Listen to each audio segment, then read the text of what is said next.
Olá, sejam bem-vindos ao meu canal, sejam bem-vindos a mais uma dica. E hoje vou mostrar para vocês um pouquinho desse livro aqui. É uma versão infantil. Esse livro, ele já foi prêmio Jabuti da literatura brasileira, cujo autor, Daniel, é da etnia Munduruku. A importância da leitura indígena na sociedade brasileira. Bem, minha gente, essa versão infantil que eu trouxe para vocês aqui, ela é bacana para vocês lerem para os seus filhos. Eu recomendo também aos professores trabalharem esse livro em sala de aula, quando for uma temática indígena, né, para ser ensinada aí, é bem bacana.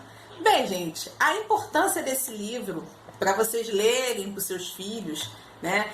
É importante para que eles cresçam e tenham uma visão ampla do que é ser índio no Brasil, né? Infelizmente, não é de hoje, né? Durante gerações, nós tivemos aí no senso comum, né, essa visão de que índio quer viver isolado, de que índio anda pelado, de que índio é selvagem, enfim, existem vários estereótipos, né, existem vários preconceitos contra as etnias indígenas, porque há falta de conhecimento, né? As pessoas acham que índio é tudo igual, mas isso não é culpa das pessoas, né?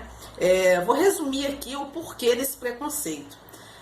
Durante muito tempo, a história ela foi contada pelos vencedores, né? Desde a colonização, a história ela foi contada pelo olhar europeu e não pelo olhar indígena. Por isso a importância de ler livros de escritores indígenas. Por quê? A história, ela sempre tem os dois lados. Ela não vai ter só o lado da colonização, que você aprendeu, quem é das antigas, né? Que aprendeu em sala de aula. Tem gente que até hoje fala em descobrimento. Essa palavra descobrimento caiu em desuso, tá, minha gente? Para quem ainda não se atualizou, o certo é falar expansão marítima. Por que expansão marítima? Porque não foi só apenas Portugal que veio para cá, né? Nós tivemos aí a questão da União Ibérica, Espanha e Portugal, tivemos a invasão francesa, tivemos a questão holandesa, sim, expansão marítima, porque foram vários povoados, né, da Europa que vieram aqui se aventurar em nossas terras. E eles construíram uma ideia de nação na visão deles. Então, a gente tem que entender que a história sempre tem os dois lados. Não fique preso em apenas uma versão. É importante saber ouvir o que o outro, né, tem a dizer. Aquele que é diferente de você, o que ele tem a dizer, né? A história é isso. A história é a busca das ações humanas na sociedade. Então vamos para o livro. O que é interessante aqui? Daniel Munduruku, ele não vai falar somente da etnia dele, Munduruku. Segundo o censo, nós temos mais de 300 povoados. Segundo a FUNAI, é cerca de 270, né? Mas o último censo fala em 300 povos indígenas. Gente, povoado são enormes famílias e isso quebra esse preconceito, essa narrativa de que existe muita terra para pouco índio. Não, não é nada disso. Procure saber. Quem tem a oportunidade de fazer trabalho de campo, por exemplo, de ir até lá, né? Os antropólogos fazem muito isso, pode ver com os próprios olhos que existe muito índio, sim. Isso porque faz parte dos ancestrais, eles são, né, a descendência de índios que resistem até hoje.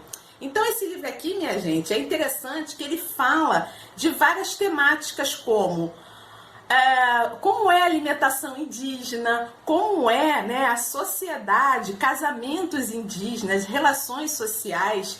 Ele fala, por exemplo, mostrar aqui para vocês a questão da aldeia, né, a aldeia indígena.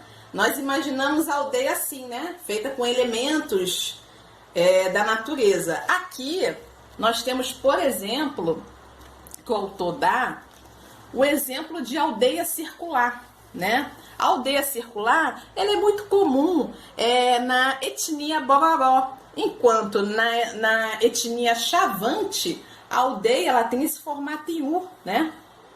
Aqui, em formato linear, nós temos as aldeias Carajá e Simunduruku. Isso aqui é só um exemplo para vocês entenderem que índio não é tudo igual. Cada etnia tem o seu modo de viver.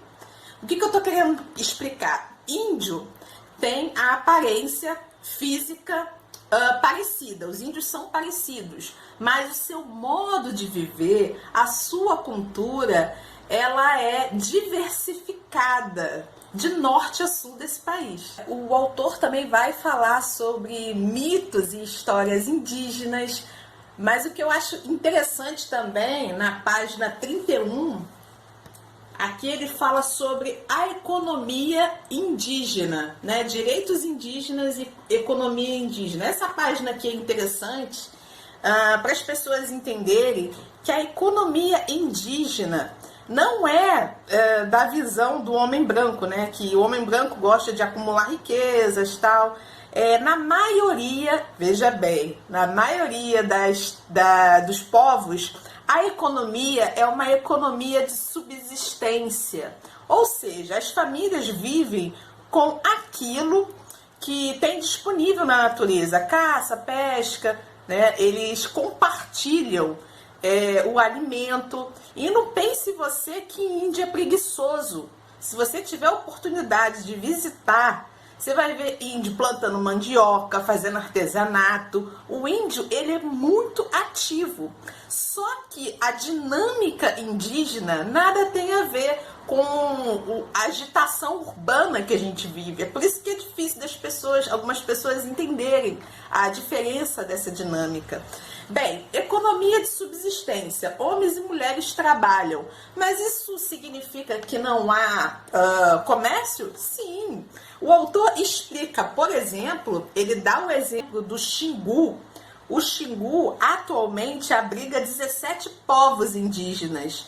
E eles fazem anualmente uma reunião, né, de troca, né, como se fosse um escambo. Então, um povoado tem, vou dar um exemplo, uma fruta a mais, um tipo de fruta a mais. Ele vai fazer uma troca com uma outra etnia, outro povoado que tenha algo que esteja sobrando. Então eles fazem essa troca, existe um comércio, só que não é o comércio da agitação urbana que a gente vive, né? Isso é bem interessante.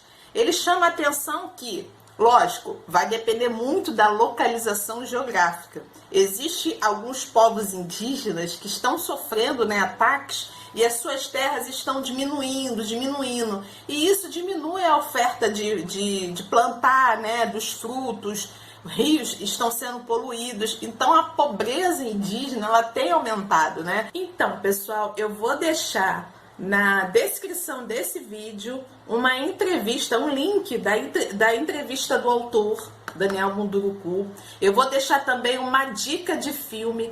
Assista, você que ainda não assistiu. O filme se chama Xingu, uma produção do cinema brasileiro que conta a história dos irmãos Vilas Boas. A história é real, se passa por volta de 1940, tem contato com povos isolados. Parece até o período da colonização, mas não, isso aconteceu, isso foi real, né? Ajuda muito a quebrar esse preconceito indígena. Assista o filme, recomendo, vai estar aqui na descrição. E é isso, minha gente, essa foi minha dica de hoje. Se gostou desse vídeo, deixe o seu like, se inscreva no canal, compartilha esse vídeo e até a próxima.